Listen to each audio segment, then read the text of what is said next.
Purposely. Your life, God's purpose. Listen at onpurposely.com.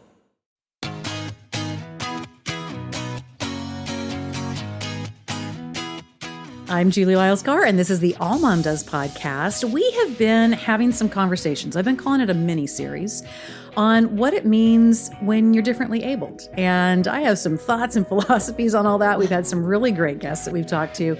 Today, I get to have someone on who we have been in each other's satellites a few times. We have shared the same beloved acquisitions editor for some of our books. And I feel like we've just had a lot of opportunities that we should have met and we haven't. Michele Cushatt, I am so glad to have you on today. Me too. I don't know how our paths haven't intersected up until now, but I'm thrilled that it happened today. Well, I am too. Well, Michele, I know a lot of my listeners are going to know exactly who you are, but give them a little rundown on you, what you do, where you live, cats, dogs, children, 8-passenger minivans, all the things. All of it. Let's hear it. Let's hear it. All right. So my name's Michele. I live in Colorado, halfway between Denver and Colorado Springs, right when the foothills, the bluffs start to rise up. So my house backs up to a mountain, I say. I have elk and deer and scarier things like bear and bobcats that cross my yard all the time, but I love it. We have 6 children, 3 still at home, ages 31, 29, 26, 16, 16, 16 at the moment. I know, right? Wow. 4 boys, 2 girls.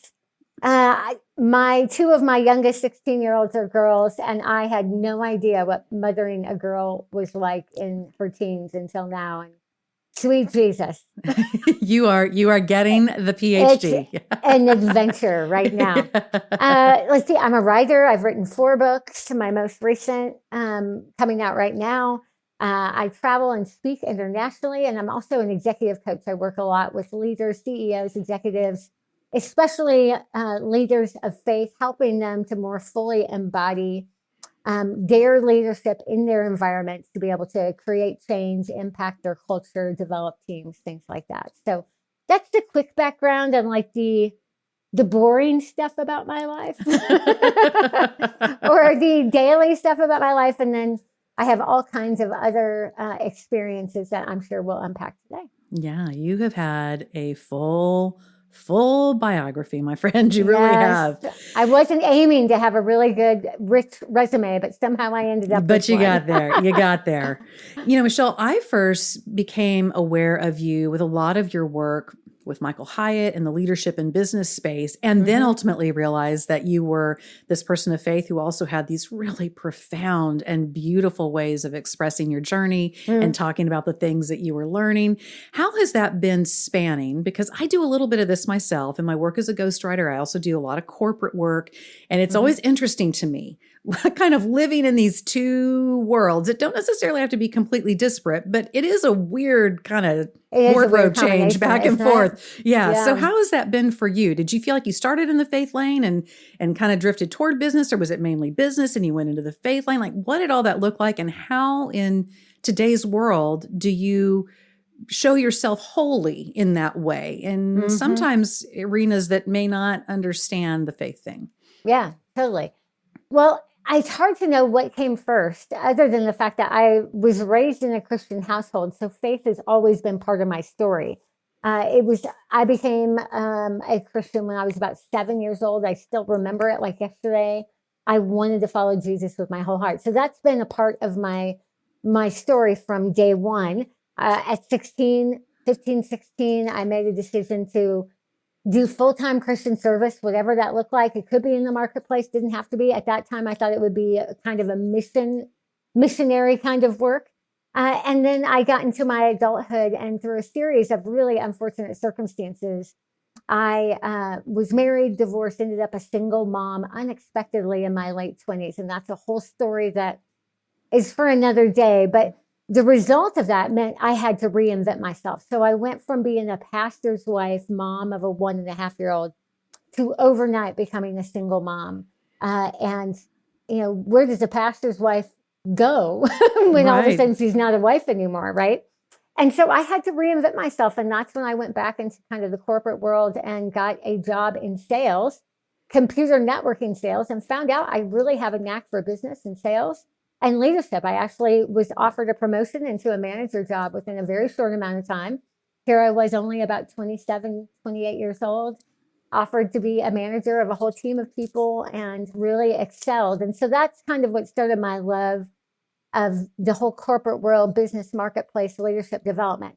The way I view it now, because I have this whole writing, speaking, inspirational coaching kind of thing, but then I still do this corporate coaching development with executives in the marketplace, is on both fronts, I'm all about developing people.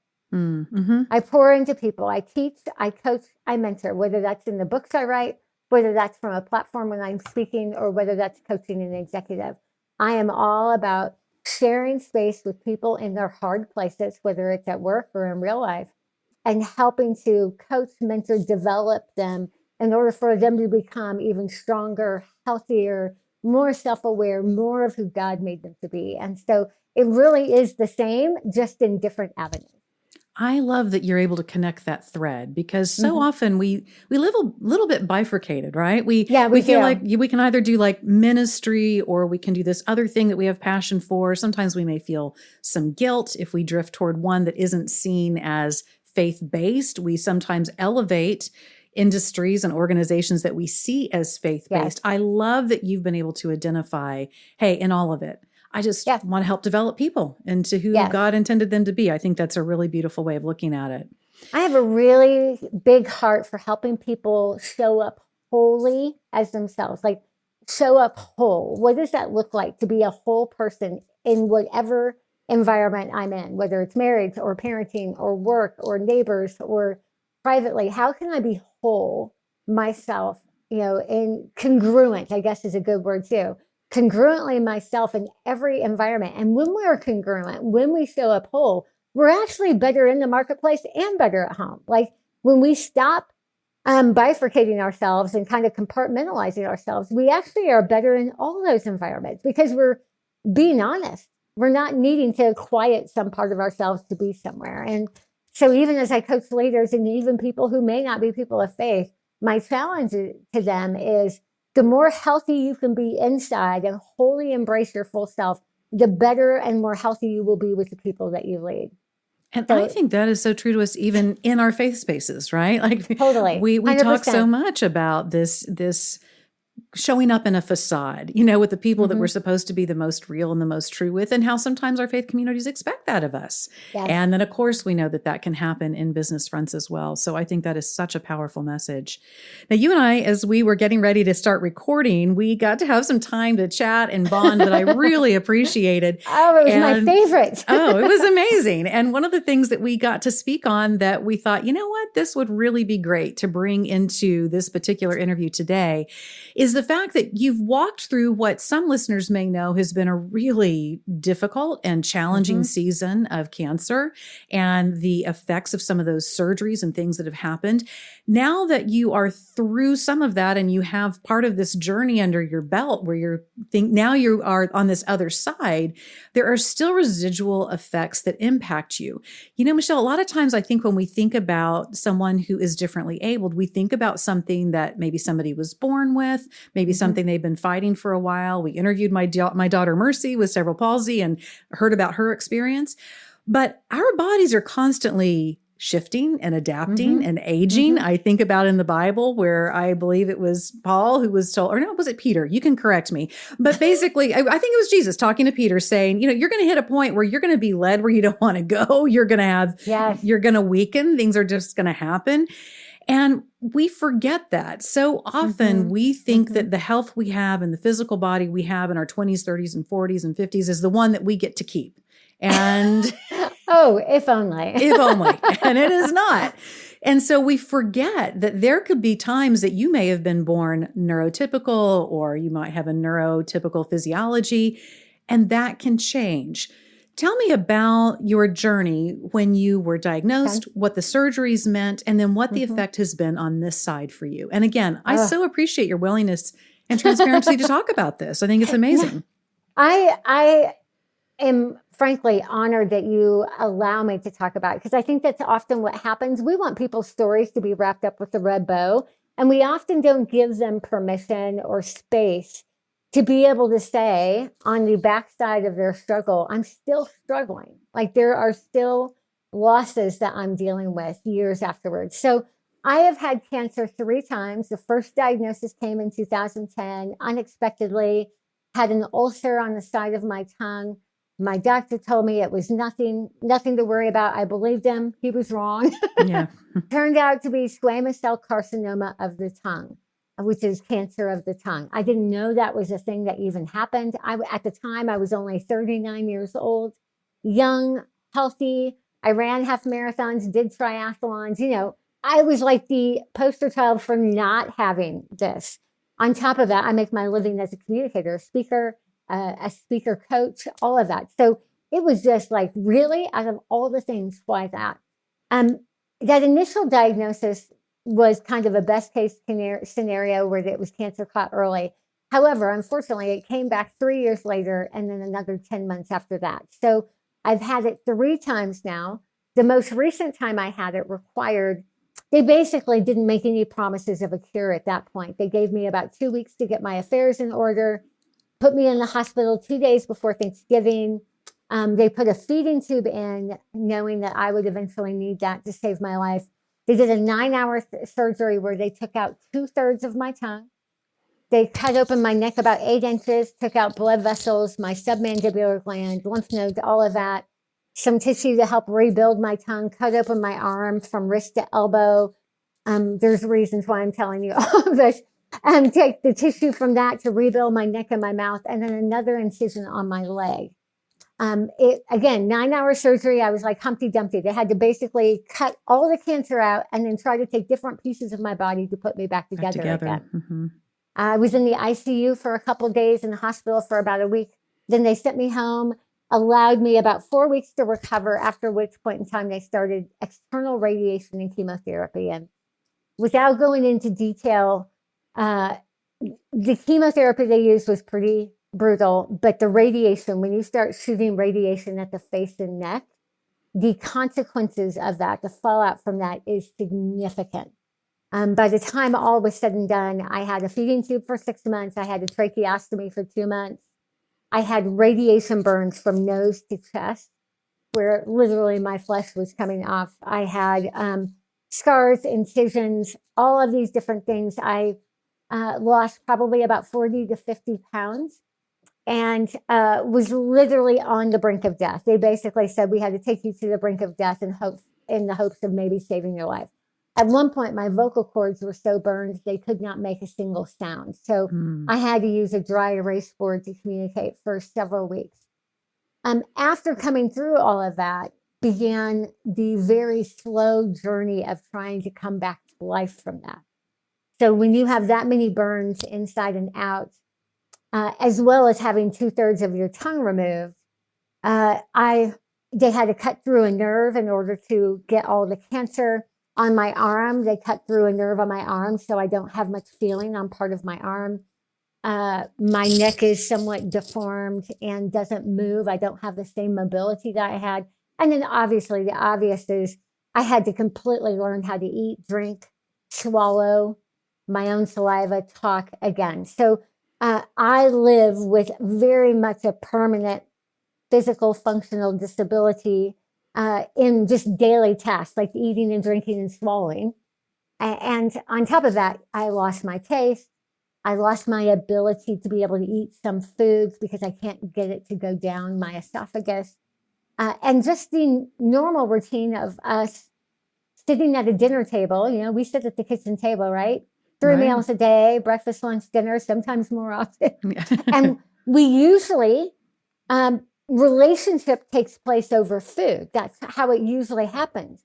But for me, every time I am eating a meal with somebody else, I have to choose either to eat and satisfy my physical body or not eat and satisfy my needs for a relationship. I cannot do both at the same time. And so I'm constantly in a position of choosing to meet my physical needs or meet my relation needs, but I cannot meet both. And that leaves me um, let's just say it leaves me constantly feeling like on the outside and at a disadvantage of wanting to be connected in relationship. And we can go from there. There's lots more implications, but that's kind of, those are the physical realities. And then we haven't even talked about the emotional trauma of going through such a significant medical crisis, a protracted medical crisis. Like, it lasted for a long, long time, and how that's impacted me emotionally and my ability to just deal with day-to-day life. Right, right. Let's go to that point about the connection that we all so need as humans on this planet, and the ways that differences, and those can be everything from ideological, theological to physical differences, seek to isolate us. You know, I think a lot about where Jesus's hope for us was that we would be unified. And yet we see some of the things in this world, in this fallen world. And again, whether that's opinion all the way to differences that can make it challenging to communicate, we see those kind of differences seek to bring us apart all the time. It's interesting to me in today's faith world that we are far more interested in identifying our differences than we are about trying to find ways to connect. Bridge. And when I think about the journey that you've been on and how intentional that you have to be to connect, and how the hope would be that there would be others who would want to be intentional in connecting with you when it comes to in sitting over a table and understanding the differences that are going on. What have you learned through this part of your life's journey that you didn't know before about connection, about maybe the way we take some connection for granted, about the fears that we sometimes have when it comes to connecting to someone who we see as different? What are some of the lessons that you've been unpacking in the last few years as a result of that? Yeah, gosh, so many. I'm having a hard time even knowing where to begin. I don't think I understood how much of our human connection and relationships really happen. You know, we talk about back in the day, growing up in a conservative church, we had fellowship halls. We had Sunday school fellowships. It all centered around food. Oh, yeah. And every kind of Jell-O salad. Yes, exactly. Which was not salad. Potlucks, we had, but food is no longer a quote unquote safe activity for me. It requires an incredible amount of focus so I don't choke. I choke on a regular basis. And it's terrifying because when I start to choke, there's no clearing it. Like it's a really scary thing. So food, restaurants, meals are not these happy, carefree places anymore. They require vigilance. I think of communion at church. You know how hard it is for me to take communion? Because the cup of juice is so small, it's not enough to keep me from choking on the wafer. That sounds so silly. And yet these are the things that I have to think about on a regular basis. And I have found that I hesitate to express what I need because I don't want to be high maintenance. That's one of the lessons I learned is we so struggle to acknowledge that we have needs. Oh, yeah. And I think particularly as women. Right? Yeah. Yeah, as women, like we feel like somehow if we acknowledge that we have a need, that people will tire of us because we're too quote unquote needy. And so we won't acknowledge it. But then I sit there and go, how have I done that to somebody else? If this is my reality, how have I not created space for somebody else to need something that they need, you know, to just vocalize it? So that, you know, that kind of, those are a couple of lessons. One, the fact that so much of our faith and our connection, our relationships really have been built around food, which is interesting that God says, taste and see that the Lord is good. Right. And I mean, the food metaphors in the Bible are all over the everywhere. place. Jesus calls himself the bread of life. You know, we can go on and on. So I don't think that that's a bad thing. I think that's actually a very rich thing. But to be more cognizant of, you know, what happens at a dinner table really is very sacred. It's very beautiful. It's very sacred. But how can we be more inclusive of people who are differently abled? And I had no idea. Now I know, right? Yeah.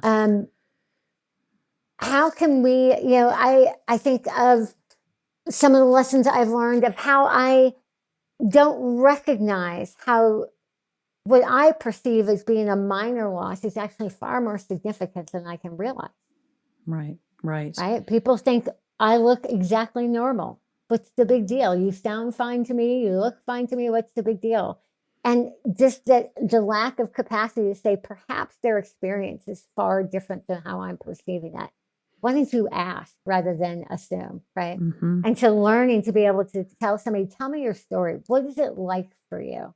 I think one of the most beautiful questions people can ask me is, what is it like for you, Michele, to live in your body every day? What are some of the normal everyday challenges that you face? I just want to share that space with you. Tell me about it. Right. That level of curiosity, I think we do two things, possibly more. But the two that I've observed is when we recognize that someone has a difference, we're either very hesitant to say anything because we think it would be rude, or this sort of primal fear can rise up. And so our inclination can be to say, well, it's not that big a deal, or, well, but you're probably fine, or the doctors can probably do this, or, well, it's so nice that there are other things that they can hand you and give you that maybe make this little journey a little bit easier. We don't intend to diminish, and yet we do. And I think a lot about Hagar in the desert. She was the hand servant of Sarah, and Sarah had this great idea to let her be the surrogate to Abraham, since Sarah and Abraham were unable to have children together at the time, which we all know this sounds like a pretty bad recipe to bring in another woman into a relationship that's already having some challenges. But that's what happens. She gets pregnant. Sarah freaks out. Hagar runs to the desert.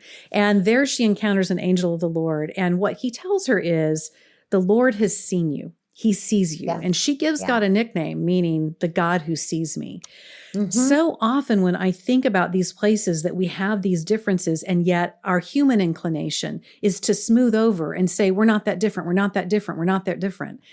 But how powerful and honoring it is when someone comes along and embodies what God does for us, is to truly see us, to see the differences, to acknowledge that they're there, and to be willing to ask about what the experience is like. To me, if we really want to minister to people, that is something that is so profound. Whether you have visible differences or not, all of us are so different.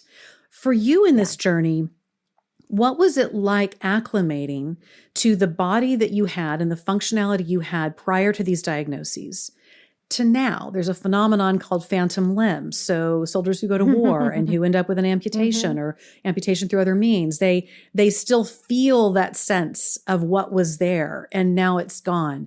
Do you have that kind of a sense? Do you feel like you're fully embodied now in your current form? What is that for you? No, I mean, I'm not fully, obviously I'm speaking, which is a miracle. By the way, the fact that I can, every time I go see my oncologist, he's like, are you still doing speaking and podcasts and interviews? And I'm like, yeah. And he goes, what in the world? Like, he can't even wrap his mind around it that I'm doing this. So it really is a miracle.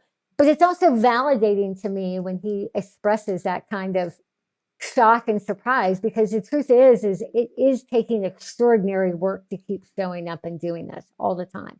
Right. So have I fully embodied this new body? No. I mean, I feel the losses and what I need to do to overcome it all the time, every single day. And I pay a price for that overcoming every day too. It's not like I've so assimilated to this that I don't even notice anymore. That's not true. I notice it constantly. There's not a day that goes by.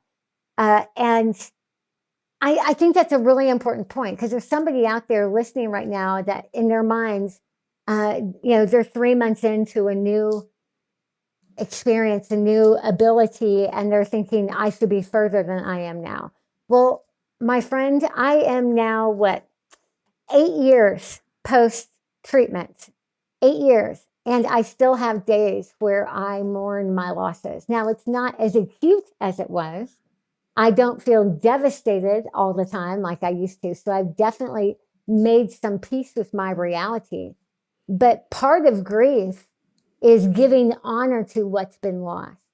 And so from that standpoint, I don't think I'm ever going to stop grieving, because I want to continually honoring what this incredible body has fought through to be at this place right now. And it's significant. Be sure and go check out all that Michele has for you. It's Michele Cushatt. That is Michele with one L and Cushatt with two T's. We'll get that into the show notes so you can find all the places to find her. And she has some great resources and giveaways, all kinds of things. So be sure and check that out. We're going to continue our conversation with Michele next week because I got to tell you, this conversation was so powerful and I didn't want to cut it off. She had so much more wisdom that I know that I needed. I want you to be able to hear. And so we'll have part 2 next week on this conversation with Michele Cushatt. Be sure and check out AllMomDoes.com, AllMomDoes on the socials. It's an amazing place of community, encouragement, all kinds of good stuff. So check us out. And also, I would love it if you would connect with me on the socials. I'm Julie Lyles Carr, all the places. I love to hear from you. Love to hear your questions, your comments, all that kind of stuff. So be sure and check me out. I'm usually over on Instagram the most. I'd love to see you over there. I'll see you next time on the AllMomDoes podcast.